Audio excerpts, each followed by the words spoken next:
Uh, hmm. I mean, Grim against Dusa, if it gets to the late game, obviously a very good response. More stuns, always a good thing. Seems like they're baiting them to just say, come on, go a little bit more defensive. You know you want 10 to. seconds remaining.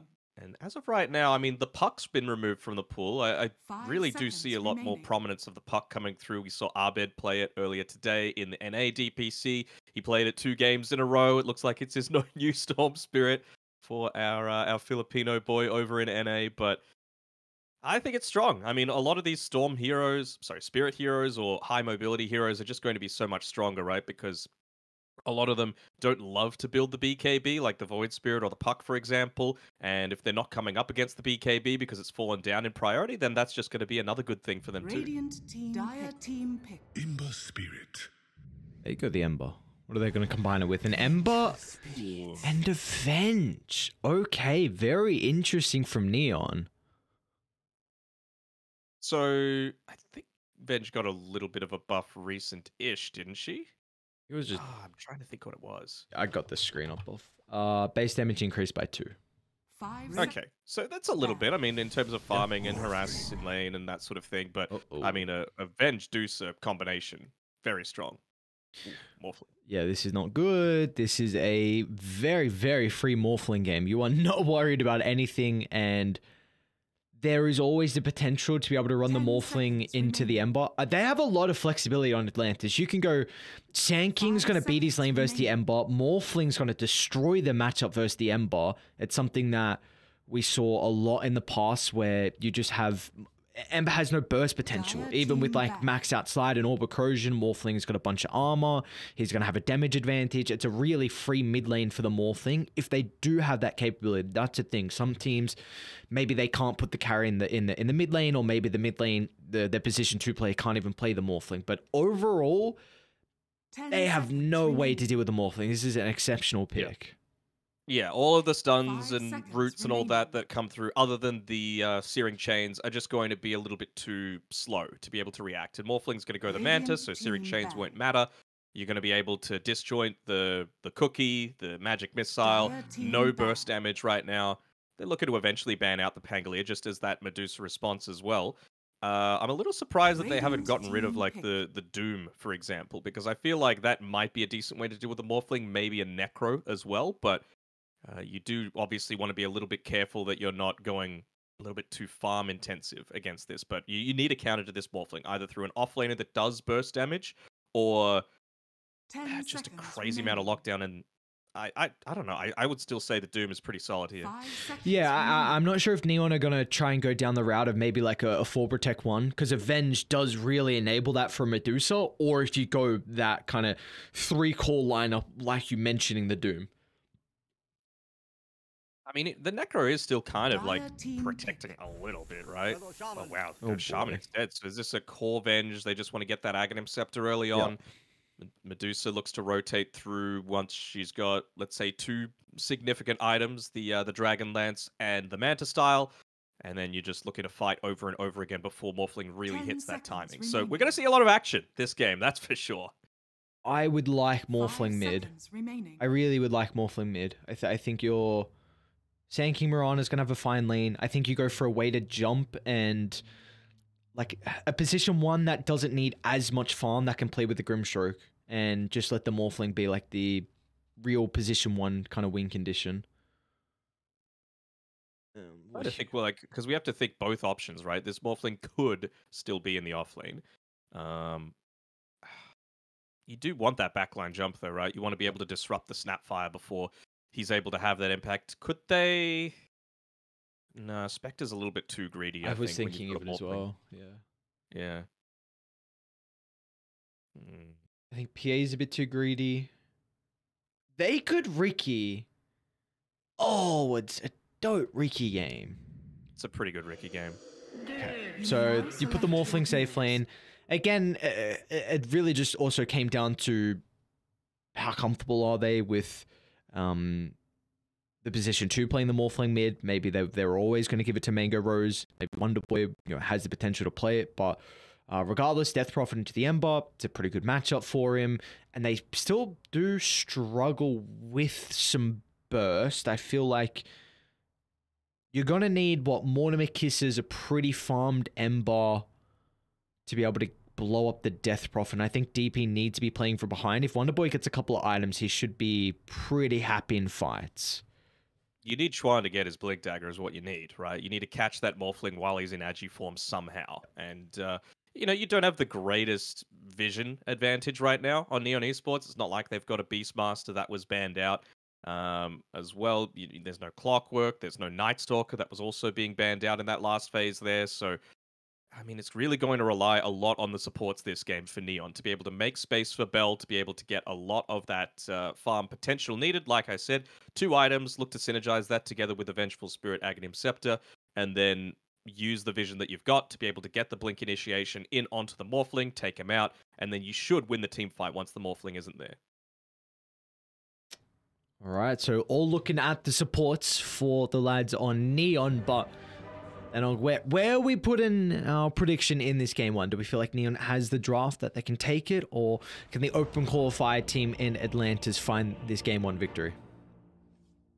I think because how much farm, like, I don't think the Shadow Shaman will be able to get that amount of farm needed to get the early Blink Dagger. That's my concern, right? Because you're already having to play around a Medusa getting a lot of farm.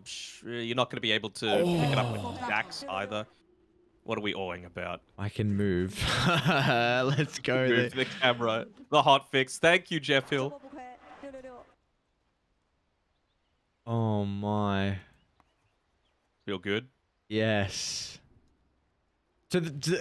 Yeah. Oh, it's just so nice being able to press WASD with assisted camera now. Oh. How difficult it was. My mind was, I was genuinely overloading in brain capacity when we were commentating and I had production, and also camera was not working. Fumes just coming that's a big deal. You don't have much capacity to use. So. Oh, okay, shut the hell up. Shut the hell up. Sorry, who'd you predict? I honestly don't know. 30 Let's say Atlantis, just because I think Shaman's not going to be able to get the farm that he needs to have that impact against the Morphling. Yeah, I like this Morphling pick, and I feel like they're gonna have difficulties blowing up the Death Prophet. We'll see. I very intrigued. Oh, well, Manga Rose is also level 30 on the Morphling, so just going back to that topic, if they could play it kind of mid or safe lane. But what do you feel like is a big reason for them, for one, picking the Venge, and also 2, just giving it to Enryu? What is this hero really going to be able to provide Neon? Sorry, say that again. I was just receiving a message from someone from Neon. The name of the Snapfire is pronounced S-E-H, so I'm going to say Se. Okay, thank you. Sounds good. Sorry, ask the question again. What do you feel like is the role of the Venge, and kind of why they've, one, picked it and also put it in the offlane? What do you think he can do to their lineup? I mean, this is just all about that full protect 1, right? You just want to get that farm early. You want to be given a little bit more of the farm priority, so you hit that timing. So you're able to take out a lot of objectives before the Morphling truly comes online. Unfortunately, wasn't able to secure that last hit onto the range creep, but at least it didn't get denied. And he's looking to try and bully away Ponyo here. I mean, the thing is, this is the same issue, probably a little bit less actually, than what I've been highlighting a lot previously in the SEA DPC, in that pushes don't happen, really, without the Medusa. So you need to make sure that she's getting active early on. It's not like you've got this Death Prophet where you can group around with the Exorcism. Sure, you've got the Shadow Shaman wards, but I would say that Atlantis have the better early skirmishing lineup with all the stuns that they've got. So you can't just be dropping those Mass Serpent wards on a whim.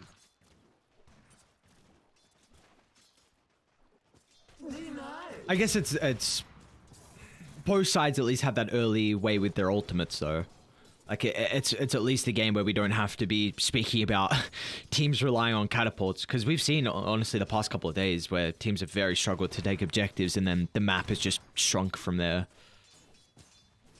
Yeah, they're going to need it to be like a pick-off into Mass Serpent wards, right? You can't just drop them, in my eyes. So you're going to need someone to create a crazy amount of space top side. Grimstroke getting going on here with the minus armor. Oh, they get it. A lot of damage. All right. Yeah, I'm with Chuan's right clicks. He's up to 81 now. Then you add the minus armor coming through for the Wave of Terror. There's not really much the Grimstroke can do, and Mango Rose early on, like the Morphling, definitely level 1 and level 2 is the weakest stage for the Morphling in the game. So once he's able He was actually super close to dying there on the Morph as well. Like you said, level 1 on the attribute shift. You had the shackles back up and available again on Chuan, so it would have been a risky one. They might look to try and farm up a creep wave really quickly, get that level 3, and then go for another kill attempt. Meanwhile, mid lane, Avatar Mode and Wonderboy looking pretty decent for the moment. Avatar Mode, slight last hit advantage.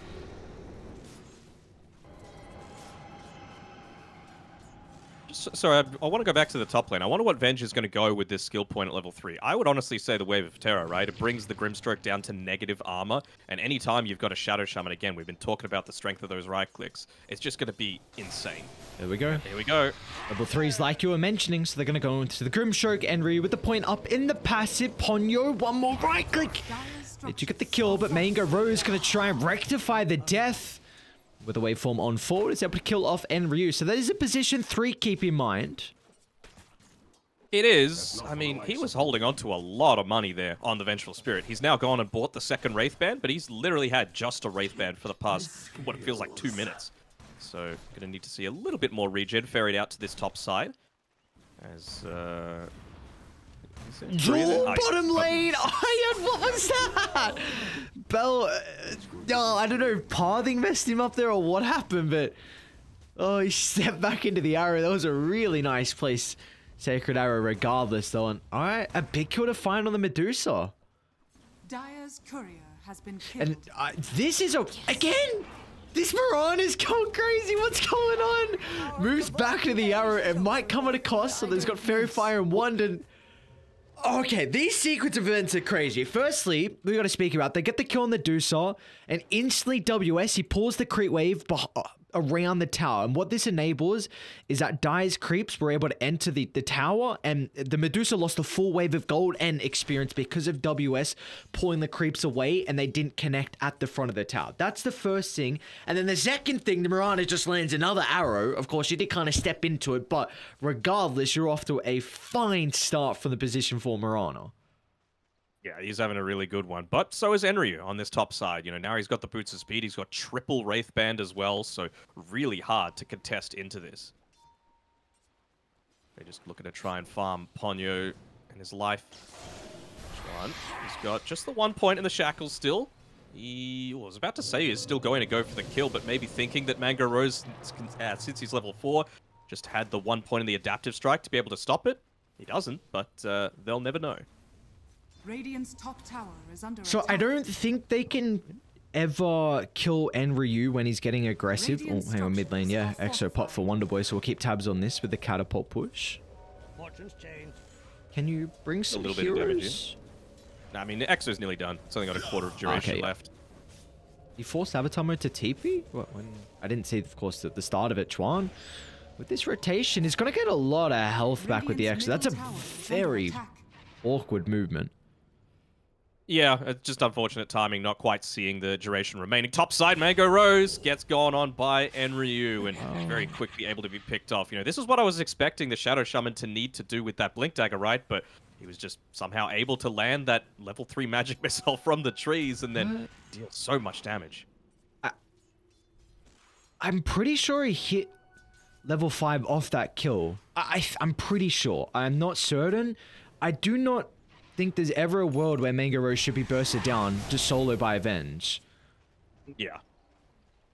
That, what, 2 base damage, man? It's the difference. Mid lane. Arrow from Ayad once again, but Avatar Mode.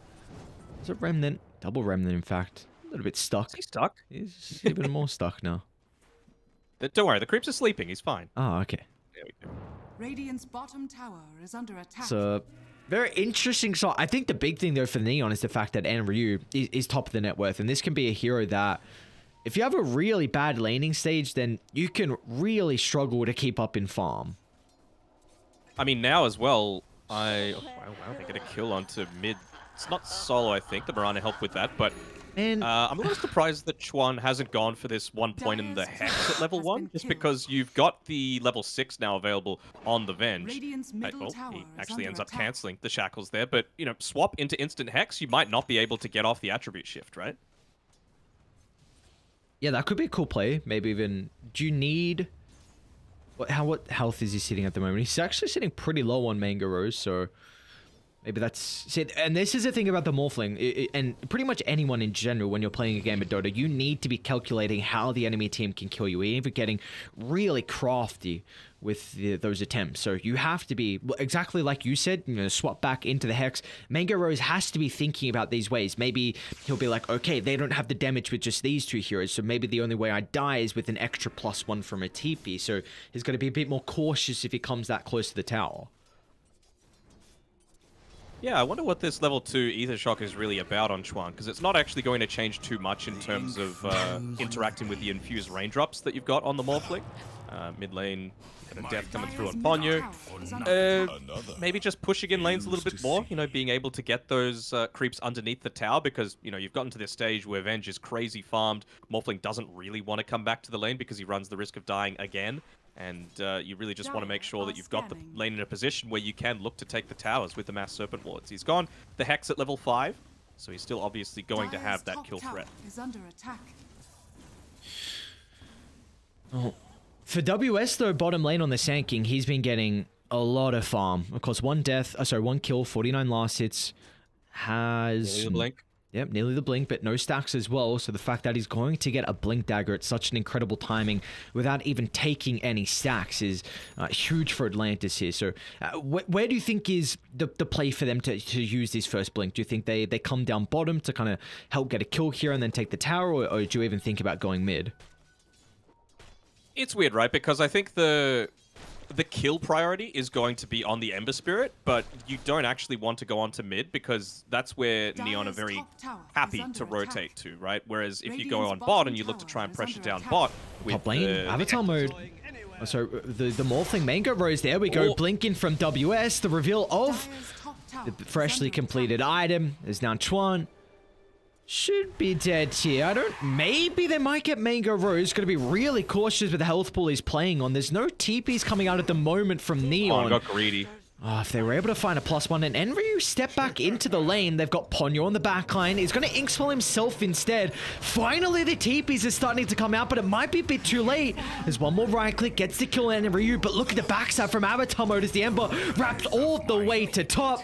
And the burst coming through from Set with that Scatter Blast is enough to at least even out the trade in a 2-for-2. Radiant's middle tower is under attack. Okay, well, there's a lot of action and a lot of heroes being dragged towards the top lane. They did look to not use... Actually, no, they did TP actually on a few of those ones, right? So this is what I was talking about with where you want to be making the first plays with that Blink Dagger on the Sand King. You want to get usage out of this exorcism, right? You want to get a tower as a result of it. Obviously, mid is the ideal, and if you can get the kill onto the Ember Spirit in the process, fantastic. But people are fine with TPing to mid because it's just so easy to get back out to the side lanes, whereas if you TP bot, then someone that wants to be top has to have this, like, huge trek back up there, and you're going to have a lot of time where you're not actually influencing the map all that much. So it really is a tough decision to have to make, but looks like they're going to be focusing in on mid. Unlucky for them, though, they won't have the siege creep to assist with this push, but they're going to look to rely on that EXO as much as they can. I think with Neon committed top with the Serpent Wards, this T1 tower might be a little bit more difficult to defend in the mid lane, so we'll probably just see a trade, but of course that's going to favor Atlantis. Absolutely. Jump in, WS gets the first stun. It's able to set up for the arrow, and that should be all they need. Beautifully done as Avatar mode just biting off a little bit more than it can chew. I mean, you don't have to worry about that tough decision that I was talking about, right? If the Ember Spirit just comes straight into you. I mean, they should have seen that the Sand King was around with the Blink Dagger, and speaking of him, he gets the stun on. Nice side so on the snap fire. Should still be chased down with ease, even though they missed the arrow. Wonderboy up to a killing spree. So we did see the trade of tier 1 towers, top for the mid lane, but of course Atlantis really getting the edge in that trade with the double kill going their way. And they'd already taken the bot tower as well, so Mango Rose is free to come down here, look to farm that one up. Radiant's bottom tower is under attack. Again, how's the stacks actually looking? Maybe Chuan's got Non-existent. Yeah. It's That was one other thing that I was looking at, right? You've got this Medusa, you want to be accelerating her farm as much as possible, but I really don't think at this stage of the game Bell should be even third on the net worth. I would look to have him a lot more accelerated. He doesnn't go for the Dragonlance build, just going straight into the Manta style, so it's going to be a little bit more of that farm-oriented build, trying to shove out lanes with the illusions. It's going to be tough, though. I mean, you're going to have this Atlantis roster just running at you basically every single minute, right, when Exorcism is available. They're going to look to smoke, but this mid lane getting pushed in eventually is going to make it pretty obvious. So if they don't get the kill instantly on the Mirana, smoke's going to pop. Enryu should be able to step in for the stun, but with a couple leaps away. And okay, so they'll get the D-Ward. You're really hoping for a kill. And now this leads us into the topic of Neon. How the hell do you make plays this game? You got to Avenge, who's a do-nothing hero until you get Scepter. You've got a Medusa as a carry, is never going to be showing up. And what's the play now as well? Because Ember hasn't had like the greatest game. Yeah, I mean, I think it was kind of expected though, right? You had multiple ways to be able to counter this Ember Spirit in lane. So Avatar mode, obviously he's at the bottom of the net worth for his team. Is this another one of those games where they just want to do that strat that I was talking about that allowed Made in Philippines to be able to come back in their most recent series? Just split the map up and look to try and farm in that way? I think it might be.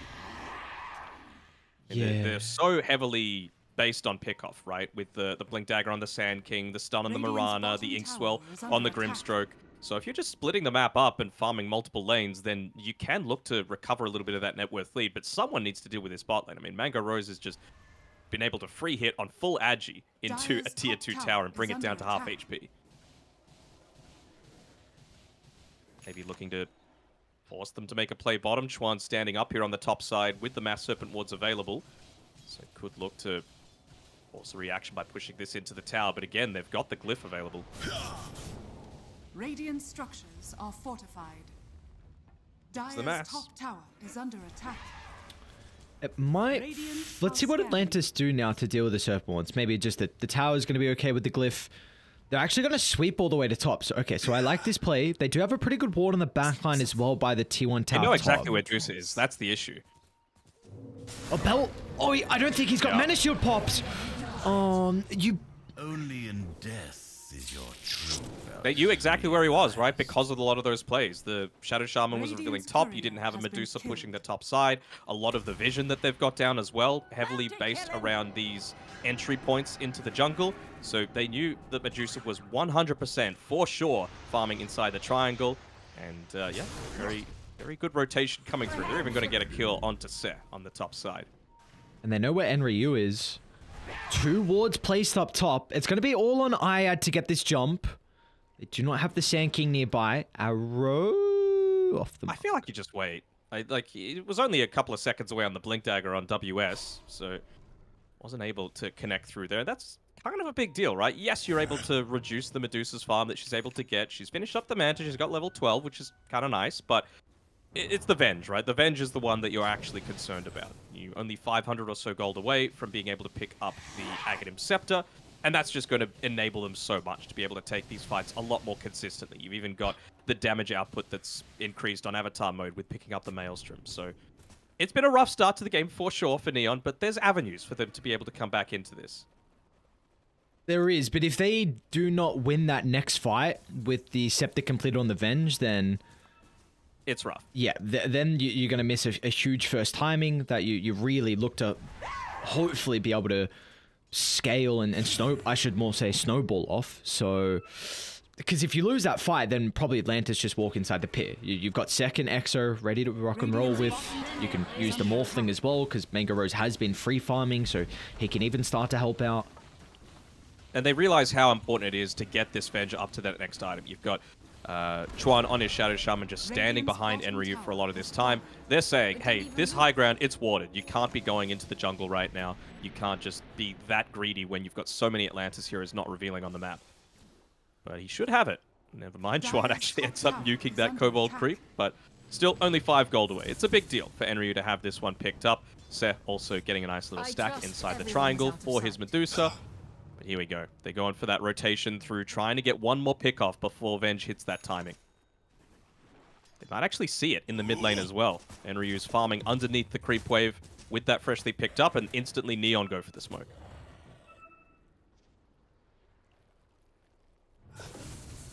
Mango Rose would be the ideal target to be able to go on to, but it's just going to be Ponyo. Great positioning. Ponyo pops the smoke. No, I do not believe you can get Rose. So you've still got a T1 tower mid that maybe you're going to try and beat on for the next 20 seconds. Dire's middle tower is under Yeah, I'd say attack. so. I think it's just about being able to put a little bit more of this map pressure. I mean, oh, and Ryu. Oh, instant swap back into the Hex. The chain control needs to be perfect. Mango Rose gets the attribute shift off, and the Morphling's going to be okay.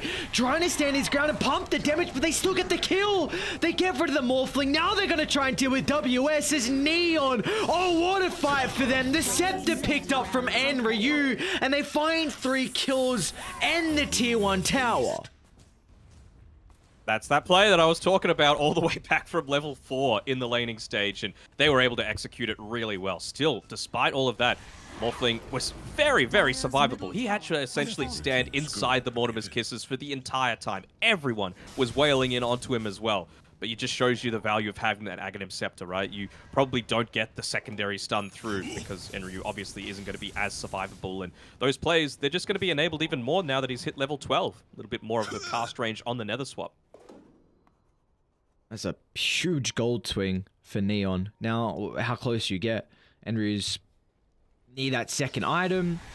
Chuan's completed Aethelins. One component of the BKB for Avatar mode. Force almost on say. So, this is... Bell went from like level 12 to 15 in the past couple of minutes, which is also a big deal, just having a lot of that increased damage potential. You've got triple stacks for him to be able to farm as well, so he's going to get the Skadi again against a Morphling and a Death Prophet. Pretty great item. And now with the T1 open mid, they can always consider about roshing. Serpent Wards, minus armor from Venge, minus armor from Snap. So it's now that Atlantis, they have to be the ones that are pretty cautious about moving down bottom and opening up the pit. Obviously, Morphling's going to have that Manta style to be able to assist with that push towards the bottom side, and it's not even like they need to care about a tier 2 going down. It's already gone.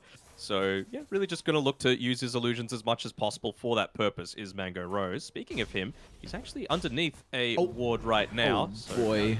WS. He's going to try and get the epicenter off, but somehow they were able to see him in the tree line. So Bell and Chuan... Oh, it's scary. You were mentioning all the experience that Bell has been able to pick up, and not only that, but now gold as well. This is almost a Skadi completed for the Medusa. Yeah, that's the big thing for mine. And, you know, Chuan, he went for the little bit more of the value point, the value item with the Eighth Lens. Here's the play that you were talking about. Serpent Wards into the Roche pit. They know that a huge part of the team fight right now is the Sand King. They've got the vision control around the area. This is another big swing going Neon's way.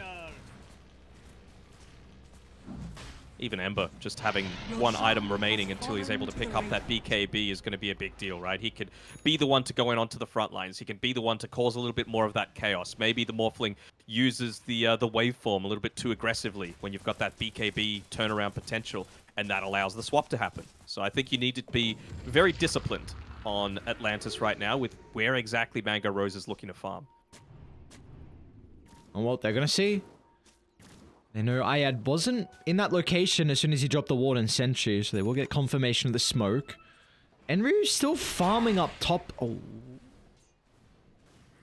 Jump. Wave of Heraclips onto the Sand King, and, well, they're feeling a little bit scared, maybe thinking that they need the Morphling's help. No? They're going to go for it still.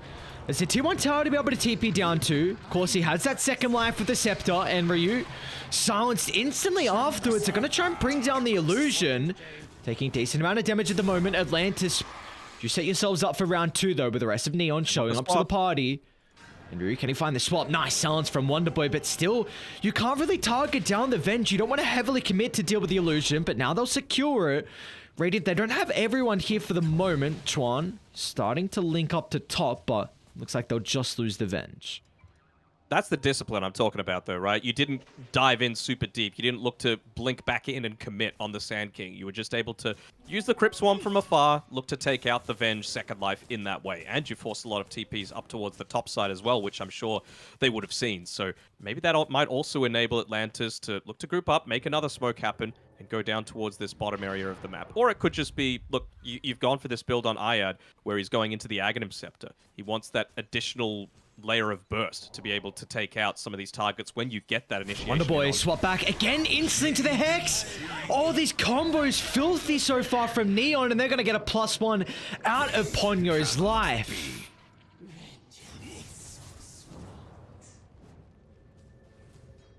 The Sand King just revealed that he TP'd bottom with the Boots of Travel. Like, he went right inside the creep wave there. So they're gonna go high ground. If I'm Neon, I would look to push high ground, absolutely. At the very least, you're going to get a buyback on the Death Prophet. He doesn't even have it, but they don't know that. Mass Serpent Ward's available as well. They've still got the Glyph. But, I mean, this is a significant amount of damage that you're going to be able to layer into this. WS still 10 seconds left on the TP. He's looking to run back. Radiant structures are fortified.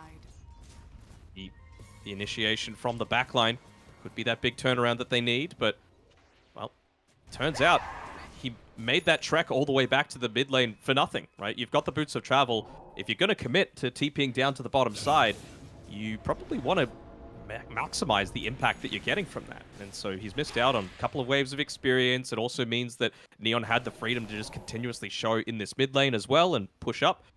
Pop the Glyph. So, yeah, kind of a big deal. He's going to TP back again towards the bottom side. So again, he's being revealed on the bottom side of the map, and that just means, hey, we're going to TP and push top again. This is a couple of big mistakes in my eyes for the Sand King. They don't have Glyph this time. They still have 1.5 minutes left on the Aegis. A big item as well, Enryu just completed Vlad's, so just the bonus damage it's able to provide, the Medusa, even just the sustain for maybe a longer drawn out fight. Look at how far back these supports are as well on Neon. They're just like, okay, well, you might be able to kill the Venge once, but we're going to be able to get there for the second life. You might be able to kill the Medusa once, but she's got the second life. So we just got to make sure that we're not feeding kills away. It's another one of those times where WS has just run back to the lane when he doesn't really need to. Be cautious, WS is going to jump onto the Venge, but it's going to come at a cost, and Mango Rose now is in trouble as well. Inkspell's going to fly, trying to give him the bonus protection here, but it will not matter as Ember jumps the backline. Now there's a Morphling. Oh no! When Agi, the worst timing, Death Prophet's killed off as well. Oh, it's just crumbling for Atlantis. One by one, they are just crumbling. It's just misplays back to back to back. They're not really learning from what they suffered from previously. You've got the Mirana who's just tossing out these Sacred Arrows and trying to do a little bit of that extra damage considering she's finished up the Aghanim Scepter, but you've already lost one lane of Rax and it is almost certain to be a second. Dire's middle barracks are under attack. Still 20 seconds left on that Aegis. Just more and more farm being picked up by the Dusa. They've even got the Wraith Pact as well, so how do you kill? Well, this game got out of control pretty fast. But it wasn't a forced error, right? Like this was the definition of an unforced error, just because of it's just. If you ever want to see the importance of TPs, look at this game. Because immediately, whenever he looked to make that rotation down, it was pinged on the map. They said, he cannot fight. He might have the Boots of Travel, sure, but he's still going to have that 40 seconds where he's not able to rejoin a lot of these attempts. Dire's bottom tower is under attack. Oh boy, 11,000 net worth lead for Neon. And they're going to be... And the lanes as well. They're just going to be passively pushing in. So you can't even look to go for this, like, pick-off style that they've gone for with their draft, right? You're going to look to group together with multiple units, and the Morphling's going to be the one that has to play a little bit more, like, shoving lanes out on top and mid, but you need his damage to be able to take out this Medusa and the Venge, right? So it just feels like this is almost, like, it's giving them a 5% win probability chance. I would say 0, honestly. Like, I don't think you're ever going to be in a position to come back from this. And I very rarely say 0.